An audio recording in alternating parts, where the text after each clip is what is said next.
Welcome to Pause for Peace. This is our first special interview with a guest we are so glad to have today, Maddie Fowler. And welcome, Maddie. Hi, thank you so much. I'm so excited. So glad to have you. I am excited that you're here for our first guest because you are one of the encouragers for sure, and definitely like a visionary behind this Pause for Peace podcast. And it's awesome that you are here getting into this groove of our monthly interviewees on Pause for Peace. So I just want to like introduce you a little bit, and then I'm going to let you introduce yourself. When I think about you, I think about dreams, fun, and just like going down deep, diving down deep and into this place where we just learn and experience this wisdom that comes, especially from our dreams, but just even from our interior life. To me, you like embody the feminine, and it's awesome. This like wise old soul. And my first introduction to you, what I remember at least, is in our memorial garden at Hillwood in a dream group. You came to town, you were meeting with your bestie, and she had like started learning about this Hillwood Presbyterian Church and this dream group stuff we were doing. And so I was like, come on, Maddie's got to learn all about this. And then I feel like you have surpassed like all of the learning about dream groups, bringing books that I've never even heard of in my training and like putting them together and co-facilitating our dream group every other week together.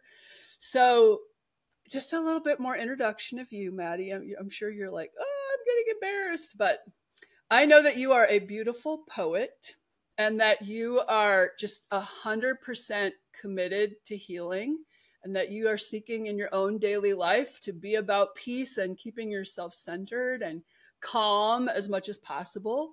And that you are this just explorer of the interior world.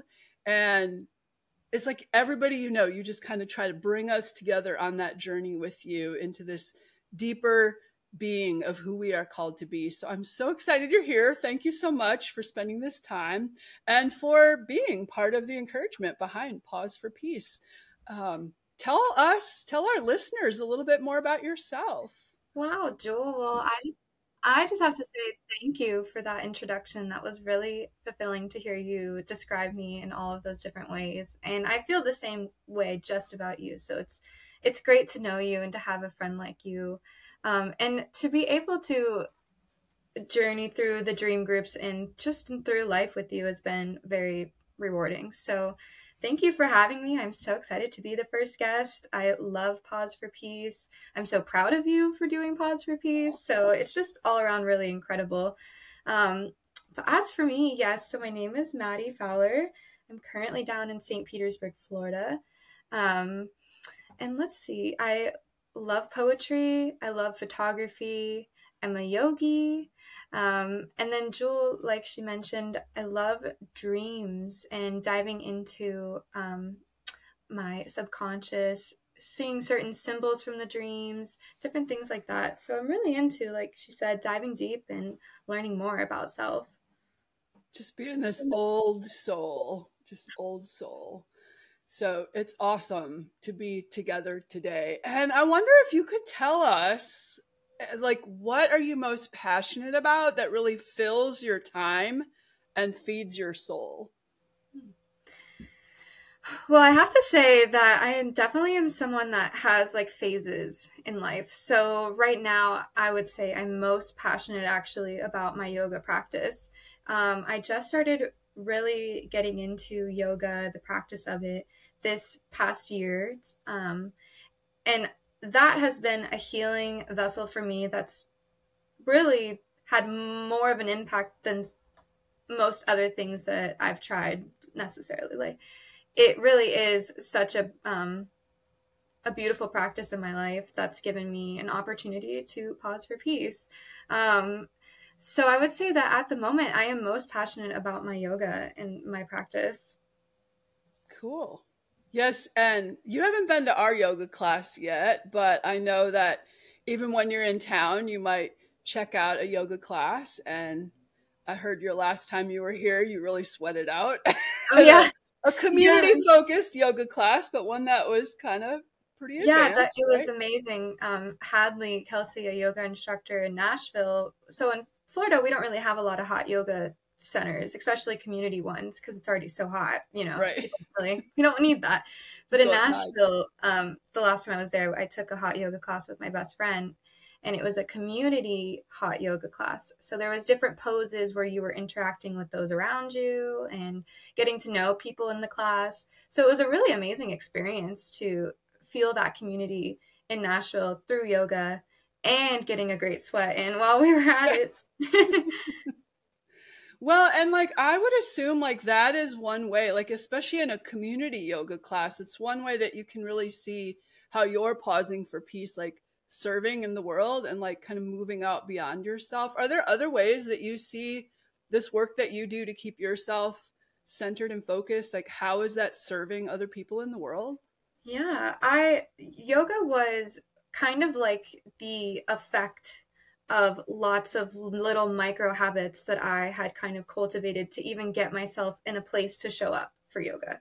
So I have to say that it wasn't necessarily always where I was ready to do it. You know, it took other things beyond that, like other things being my writing and my poetry, and starting to really become comfortable with myself to where I was finally confident enough to sign up for a class and show up. So I would definitely say that it is an amazing opportunity to be among community and see how just by you showing up, it adds to a much bigger force, and you're part of something bigger beyond yourself. And there was times where I really lacked that community and felt the effects of not having it. And finally, through kind of working through that isolation and finding my studio and finding other studios in Nashville and wherever I go, it's been really incredible to see that there's other people on the journey that are doing the same practices and getting the same benefits. It's really uniting. So it is wonderful. Yeah. Yeah. Well, and like I know in my own trying to move through the pandemic of COVID-19 and maybe not doing the best at that. And that first 2020, it was kind of beginning to do yoga for me, actually. I started doing it every night. We have been doing yoga like every Wednesday at Hillwood for several years. And so I started doing yoga every night, just, you know, in part to just like release. I love when I do my down dog and like just breathe it all out, like whatever's happened that day, just trying to move it out. And even just like 10 minutes at home has like helped me a lot. And you've actually introduced to me a beautiful quote that I hope can be a part of our interviews with guests all the time that actually comes from a Zen priest that you have been able to read some of his work, this innovative founder of the School of Broken Hearts in Seoul, Korea, Heyman Sunim. And he actually has written in his book, The Things That You Can Only See When You Slow Down. He has actually written about this gift of air and breath and how it connects. So his quote is, "The air that I inhale enters my body and becomes part of me. And the air that I exhale moves into someone else and becomes a part of her. And just by looking at how the air moves, we realize that we are connected to one another, and not just figuratively, but like literally." Mm-hmm. And so I just wonder, like, what do those words mean to you? Such a gift of those words that you even shared them with me and now with all of our listeners. But what do they mean to you? Yeah, that directly does correlate to me with the breath practice that's a component of yoga. But even further, it is a great example of how just, you know, how we live our life does affect the people around us. If we are, you know, taking care of ourselves and we're breathing positivity and we're exuding that, those around us are also breathing that in. And we share that. Our energies do impact those around us, which is a lot of responsibility, actually. So that quote to me, when you ask what does it mean to me it means that self-love is service. You have to focus on yourself in order to be able to focus on others. If you aren't aware of how you're radiating your energy and how you are affecting the rooms that you're in, then, well, you're out of control and you could really negatively be impacting certain rooms. And I know I can say, humbly, that there was definitely times in my life where I was depressed and I was so unsure of how to even be. I really didn't. I was even confused how I had gotten myself there, being that I'm a regularly pretty happy person. And it made me realize that when I was in that space, the people around me, it affects them too. It was like my tribe all went through this journey of depression with me, because if you're, your closest people, they don't always have to be on the ball, but if they are in this victim mindset always, then to a degree, there's going to be a level of that rubs off on whoever's around. So it is important that we're aware of how we affect those around us through our own self-love practices. Yeah. I love that. I love that. Yeah. And just that reminder, like, yeah, I mean, we've all been through some hard times, and like how, like, as a healer, an energy healer, I think about the ways our energy can be frayed, and like how like other people around me then experience that, and then their energy gets frayed. And there's actually some statistics in Healing Touch that talk about people that are seeking to like raise their vibration or like clear their energy. It doesn't have to be that many. It's like maybe like 10% of a population that will like work on raising their energy, clearing their energy. Not like, I mean, when we're in depression, right? And so there's a way we have to travel through that. But the ways we can seek to continue to unite with the energy of the earth, like to have our prayers going, that, you know, the divine, that God comes in and works with us and helps to clear us. It only takes like 10% to like change the whole vibration of an entire city. And so to just be noticing how pausing for peace, doing your yoga practice, breathing in and out, releasing what needs to be, is impacting like your closest circle. Do you have any examples, like, other than you've already kind of shared, like when you went through the time of depression? Are there any other times where you could see, either when you were kind of out of balance or when you were really in that flow of balance, and how that impacted just in your little circle, your family, your cat, your wherever you are each day, the coffee shop you're in that day? Yeah, I mean, of course, with yoga, because I'm so, and just because I'm so into it right now and I rave so much about it, I've had people come and join, and now there's people that also have that practice daily for them. But even beyond yoga, an example that came to mind, I, like I said, really love to write. And not only do I love writing poetry, but I also love writing lyrics or just like little threads of thoughts. I really do love getting that out. And one of my best friends is a great artist, loves to draw and paint. And so there was a time where I would be reading her my poetry, and she would create art based off of those poems. And so we were kind of like bouncing back and forth off each other, where she might create art and then I create poetry off of it. Awesome. And it wasn't something like that we decided, okay, we're going to sit down and make it happen. But just through me sharing my writings, it like kind of was a eye-opening experience to her, where she was like, oh, I love that you're dabbling into your creativity. Like, I need to paint more. I need to draw more. And then we both just teamed together and we're like, why don't we just encourage each other to do more together? Yeah, that's awesome.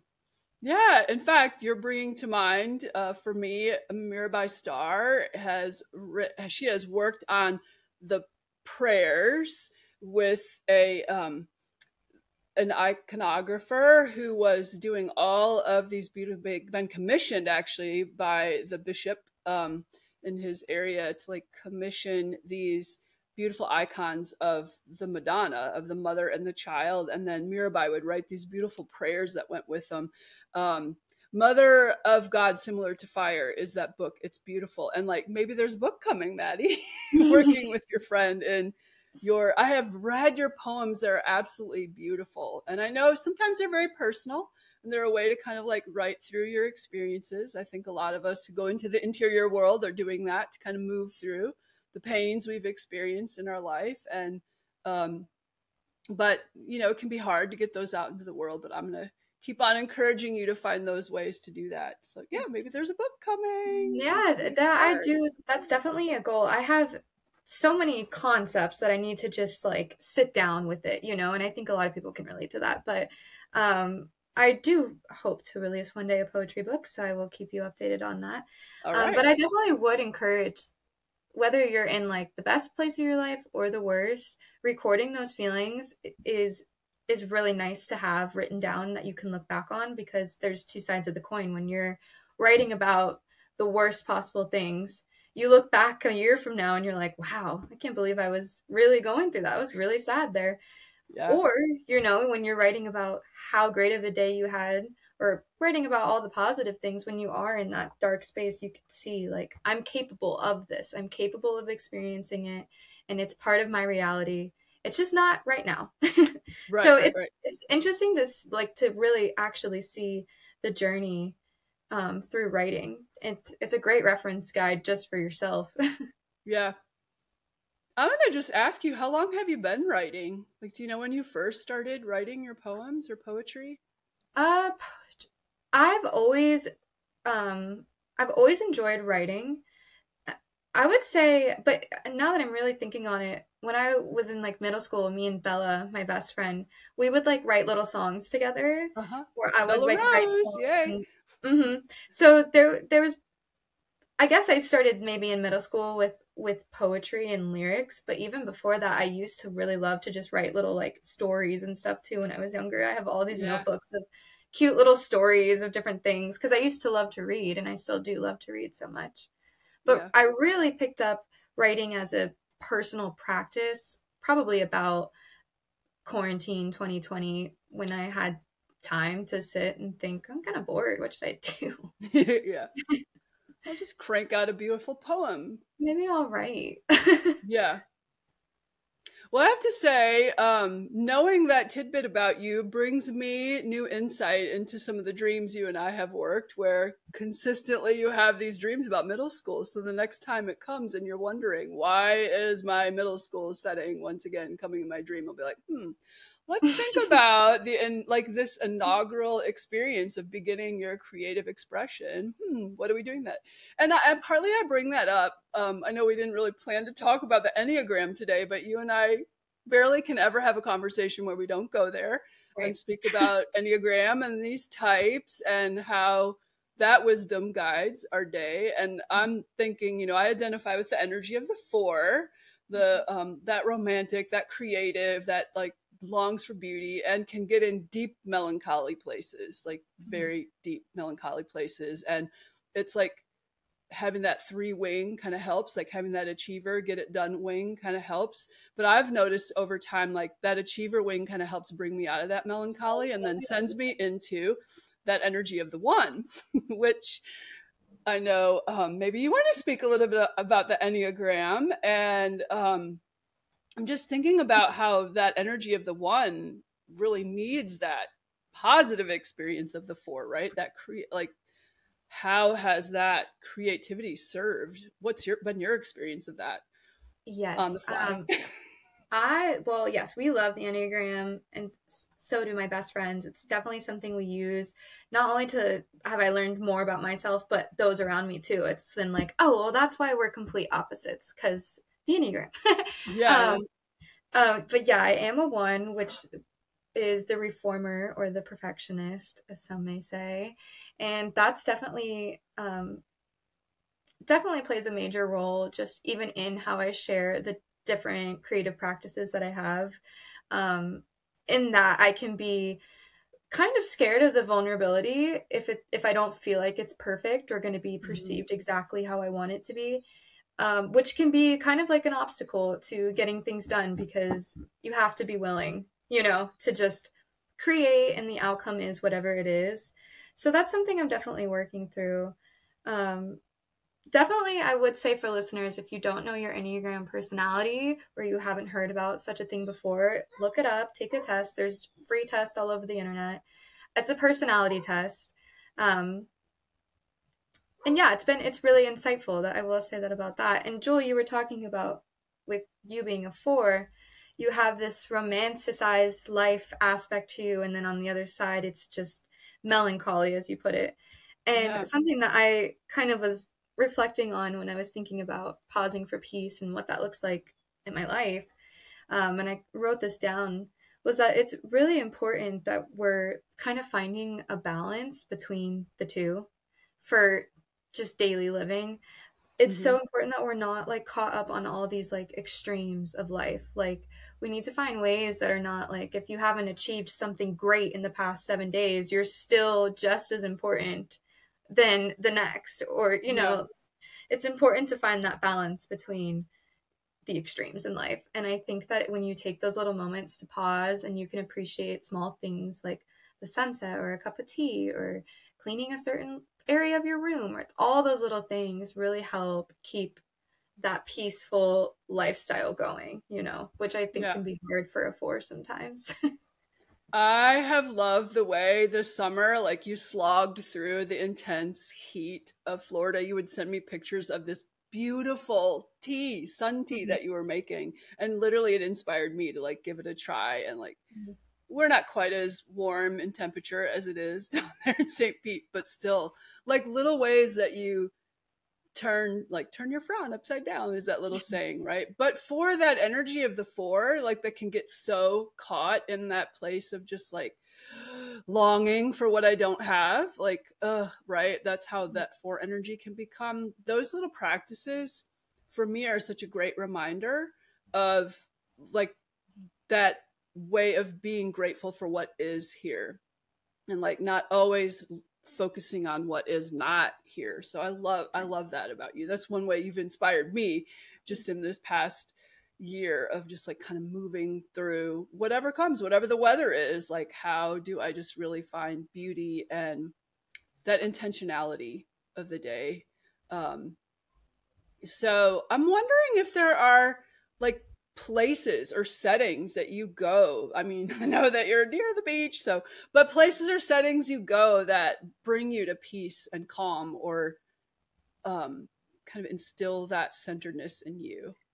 Yeah, definitely. I mean, I would say the biggest place is nature. Like getting outside is my biggest pause for peace. Like you said, I mean, I'm in Florida, so I'm very blessed to be able to have a drive to the beach. So I try and get out to the beach to watch the sunset at least once a week if I can. Oh, Um, so that's definitely one spot that I find peace. Um, but just nature in general is really important to me. I read about this concept of like a meditation walk or something like that. mm-hmm.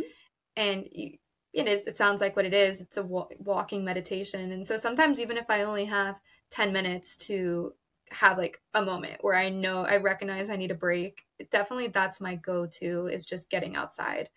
And if I only have 10 minutes, then having an intentional 10-minute walk is a great thing that I like to do. And lastly, another place I love to go, and I've already said this a few times, but my yoga studio is definitely a place where I do find peace. And once I get there, it's like a little bubble, and reality is Oh, not part of it. So yeah, I, that's awesome. Just mhm. inviting space, right? Like, Yeah, just like, places where community can get together and kind of have this a common thing to mm-hmm. experience. Yeah. Yeah, and I've been around Hadley's energy too. I can sort of see him bringing everybody together. He's such a He is a extrovert that loves to bring folks together. So great community leader. yeah, I love my yoga instructors in St. Pete, but after taking that class, I realized how a yoga class could be turned into like a yoga community, and it mm-hmm. could be more than just a class. So Yeah, yeah, it's great when you find those teachers that yeah, bring more to it than what you initially thought was there. right, yeah. Well, I'm just thinking about how every day you and I just live in this place of peace, right? Like there's no obstacle or challenge that we have Totally. at all. Although I will say, just like transitioning a little bit to recognize like we live in the real world. We are all just regular old human beings. In fact, thinking about that energy of the one on the Enneagram, Richard Rohr, Father Richard Rohr, sort of identifies himself as that energy. He teaches well about it because he knows all about it, lives in that skin. And maybe this is part of his perfectionist kind of coming out. But I have heard him teach, actually, like Richard Rohr. He is such this amazing, centered, like wise guru, if you will.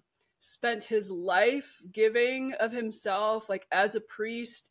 He and like a monastic commitment that he has made. He has worked with young men, working with young men coming out of prison back in his Ohio years.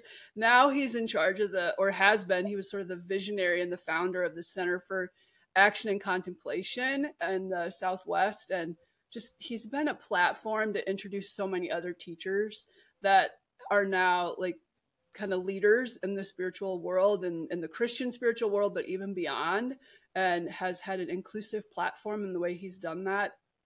But I have heard this like saint of a man speak of traffic, being in traffic, being one of his biggest obstacles to like keeping himself centered and peaceful. And like what really gets his goat that he continues to this day to practice on, or when he did this teaching, it's like when someone cuts him off in traffic, like how does he like keep himself? So like, let's just be real and be honest that there are things that pull us off of our centeredness. And I wonder what those obstacles might be for you, if you're willing to be vulnerable and share those.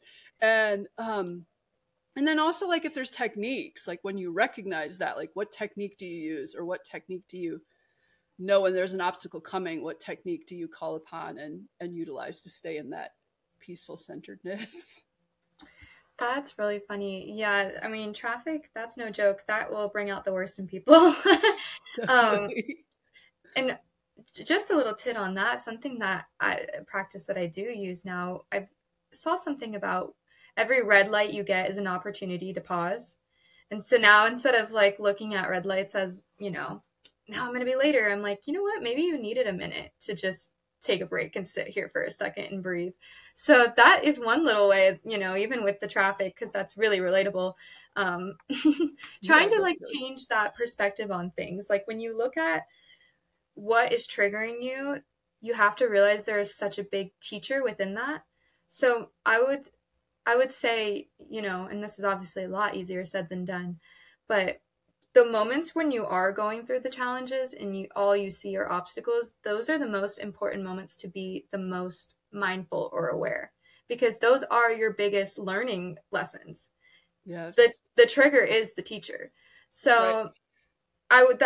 I think it's like, even with my writing, when those moments occur, that's the best time to write. That's, even if you sound crazy, it's the best time, because you get it all out. And when you get to look back on it, it's a confirmation. You have to remind yourself, like you said, we're not going to be happy 1,000% of the time. And so being able to read that, yeah, I went through some really extreme emotions that day and I was really feeling it, but today I feel good. Like there isn't a certain ebb and flow that has to be accepted. Like there wouldn't be no way that it wouldn't be. So I would just say, that would be my biggest technique, is not necessarily trying to like fix or solve, but just pay attention. Like, what is it that actually has me so overwhelmed right now, and why? But if I'm being honest, every day it can be a battle. It's not like you just wake up every day and life is wonderful and everything's great. Sometimes the sun won't come out and that's enough to ruin my day, certain things. It ruins our day here when there's no sun, for sure. Right. But it's important, just to recognize that some days are like that, but not all of them. And if you recognize that today has sucked, well, then you really do have to make a point to say, well, tomorrow will be better. Right. And a lot of times at the end of the day, when I've realized to myself, like, man, this was a long day, or this was like not a good day, there's always, maybe you still have an hour left. It's like, well, what can I do now? If I take a walk and watch the sunset, will that change the rest of my day? Will that change how I look back on this? Or if I make something sweet, is that going to be a treat? Will that be enough to kind of change the rest of my day? Like there's little things that we can treat ourselves to when we are experiencing those challenges to kind of try and help. But overall, you have to count on the fact that it happens, and you just have to be aware of why you really are upset by it. See, this is why I say you're such an old soul. Like you just like have this innate wisdom in you, and I just love it. And it even reminds me of like just preparing ourselves for dream night, right? Because the energies are going to get worked out in our dreams, and maybe we'll be paying attention to those, and maybe we'll kind of be able to see that, and kind of just knowing that's a technique too that can just help us kind of notice the obstacles. And I love that you're already stating like you don't come at life as if it's going to be perfect, right? Like, and that can be a big challenge for that Enneagram 1 type. That's just like it always has to all be perfect, right? So yeah, like and especially in today's world with everything being online, and everything online is the best of everybody's life. It's so easy to get lost in striving for perfection. And I mean, not only is it so easy, but it's also like a lifelong journey, There's never a time where you're like 100% got it either. And just when you think that you did, then be ready. yeah, exactly. Now I have this mastered. Oh, whoops, here we go. Yeah. yeah. The other thing that your obstacle reminds me of is just in our principles that we use to sort of set our container when we're beginning dream group. Our circles of trust in a brave space, those touchstones that we use. That last one that I love to say is when things get difficult, turn to wonder, right? And just like, oh, I wonder why that happened. Or I wonder why that person is like really triggering me so much, right? Because in the dream world, we talk about shadow and how what we're seeing in that person is probably what's going on, in ourselves that we don't want to accept. The projection. Yeah, definitely. So yeah, that's a really good one to keep in mind too, especially if you're finding you're having challenges that like involve like another person. Of course, some people are just difficult, but not us though. We're not difficult ever for anybody. We're perfect. Not us. Not us. Everybody else. But there may be like, if someone's being so difficult, it's important. It might be nice or worth it to ask yourself, but am I also being difficult? Right. Well, and then to wonder, like, we can't really know what's happened for those folks. I hear stories all the time about how people are so mean in the world. And it's just like, okay, well, first of all, how our energy is approaching every situation and everybody is going to impact, right? Whether we receive meanness or not. And if we put out there into the world that everybody's so mean, then that's what we're going to experience. But if we put out generosity and compassion and doing our best to be patient, right, can really maybe help give us insights into what other folks might be going through. So we will keep aspiring to that, right? Yeah, it's a lifelong journey. Yep. It's a marathon, not a sprint. Yeah, definitely. Okay, so we have some standard questions we're going to close our interviews with. You get to be the first person to share these, and we've gleaned these. You've helped me glean these as well. Like Maddie's actually prepared some of our framework for today. She's helped with our visioning of our interviews. But we've gleaned these from some other sources, so they're not necessarily unique to us, but we love them. So the first question is, what quote or mantra do you live by? All right. So I was thinking on this, and like I said earlier, I'm a phases type of person. So right now, my mantra that I'm finding I'm repeating to myself all the time is to lean into the excitement rather than the fear of the unknown. Yes, I've heard you say that several times just in the last couple of weeks. So, it's a big one right now because, sometimes I'm not really sure about the unknown, and it can definitely stress me out. Yeah, definitely. But I've realized that excitement and fear, they feel the same in your chest, but it's just a different mental process. So if you can lean into the excitement rather than the fear, it really does change your outlook on what it is that's coming next. Yeah. I had my greatest teacher in that was my spiritual director, Meryl Farnsworth. Loved her. Unfortunately, she has passed from this physical realm, which was really difficult. But she used to tell me all the time about following the yellow brick road.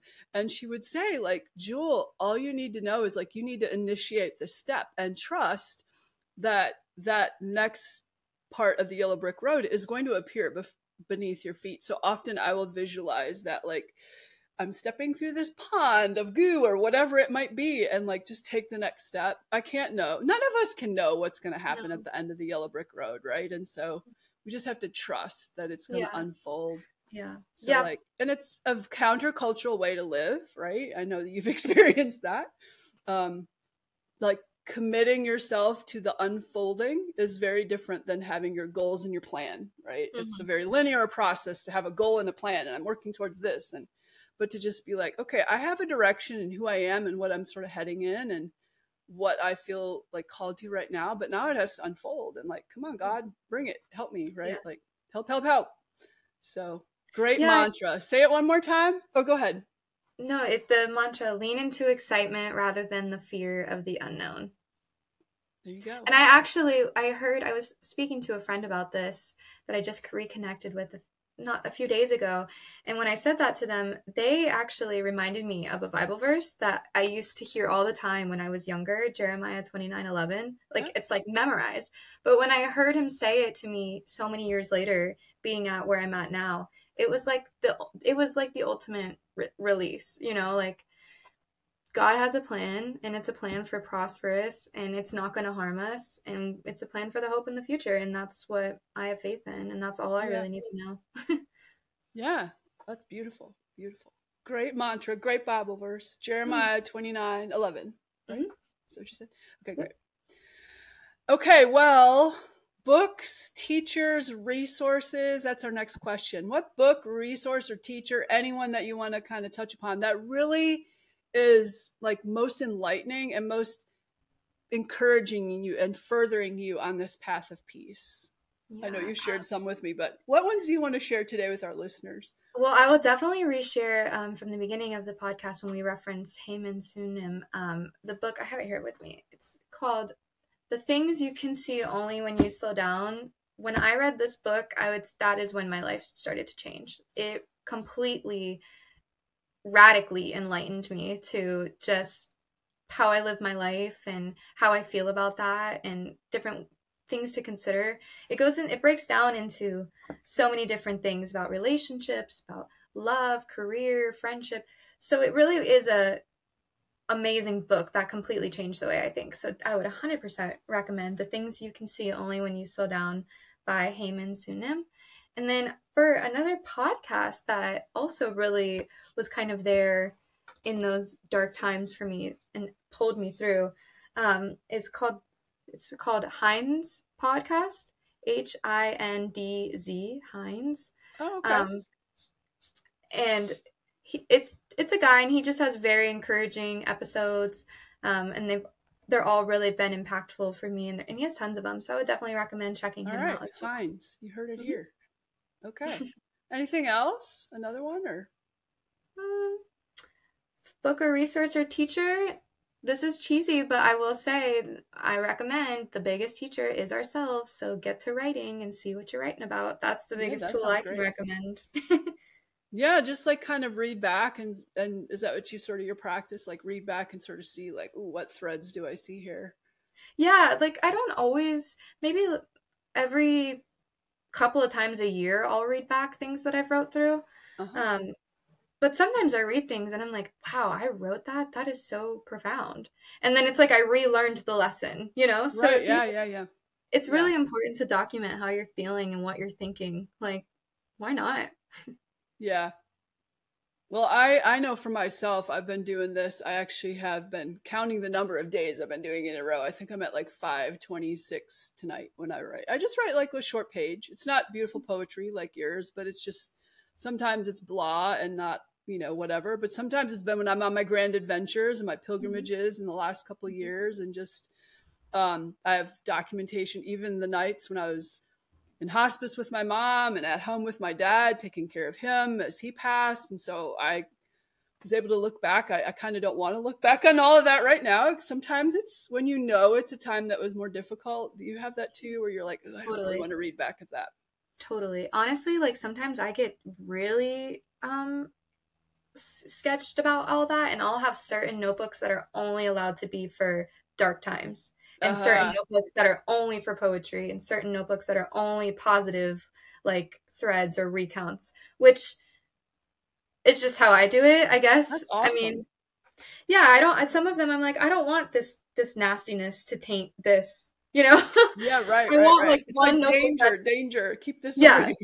I'm like, this notebook, I'm allowed to act like the sad little victim I feel like today. And this notebook, I won't bring any of that to it. That's awesome. That's a great way to set that boundary. Yeah, I love it. I love it. Great idea. So cool. Okay, so I know you are this creative spirit. You've been working on some things. Is there anything you want to tell our listeners that might be in the works that they might be able to check out one of these days, or things you want to recommend?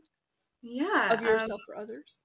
Currently, I'm been writing a ton. I have lots of different poetry and lots of other different little writings that I'm kind of starting to conceptualize into a book, like we were mentioning earlier. So we'll have to wait and see on that. I'm not exactly sure what that's going to look like quite yet, but definitely you will be hearing and seeing some writings from me in the future. Cool. And I'm also very inspired right now by photography, and I've been kind of picking that up as a hobby, and I've been enjoying it a lot. I'm actually today going to be taking some photos for a local music artist in St. Pete. So that's kind of been a fun hobby that potentially maybe you'll see more of me through too. So yeah. I know I've actually had a peek of your photography. I can't believe we're coming all the way to the end of our podcast and we've barely touched upon it. But yes, your photography is beautiful. And I've had a peek at websites like backends that you've been working on, and just like one of these days they might launch. So yes, yeah, that's the one. I just love how you even like the sites that I've seen that you've worked on, you have that aren't released yet, but one day there will be. They just like draw you into peace from the moment, and then there's just this beautiful photography, and what a gift. So thank you, Jule. Thank you. Yay. Well, thank you so much for sharing your time, for sharing your wisdom, for your encouragement and vision behind Pause for Peace, for sharing what we're doing out there in the world. And I guess the last thing would just be like, do you have a word of encouragement or wisdom you want to share with our listeners before we click end recording? You know, I did feel called to one thing. I've another almost mantra that I've sort of found has been something I repeat to, especially to my friends and people I really care about. But it's more so aimed when you're going through a darker time. But my parting word would be, when you're in the tunnel and you can't see the light at the end of the tunnel, you just have to believe that it is there. And just believing that it is there has pulled me through, and I've found it, the light, you know? So that would be my departing word of encouragement. When you can't see the light at the end of the tunnel, you just have to believe it is there. Beautiful. Beautiful. Yay. All right, Maddie. I hate to end our time together, but thank you so much. And we'll be seeing each other soon. Every other Tuesday night, we come together for Dreamwork Circle. Maddie helps to facilitate that and brings her wisdom. We had a great working of one of your dreams recently, so that really led to fruitful conversation. And so that's one place where we'll connect again. But thank you again so much for being here and helping all of us to pause a little bit for peace. Oh, thank you, Jule, for having me. This was so wonderful, and I can't wait to continue to listen to all the other interviews that you're going to be doing monthly. It's so exciting, so cool. Thank you. Thank you. Yep, we look forward to it all. All right. Peace, dear one. Peace, dear listeners.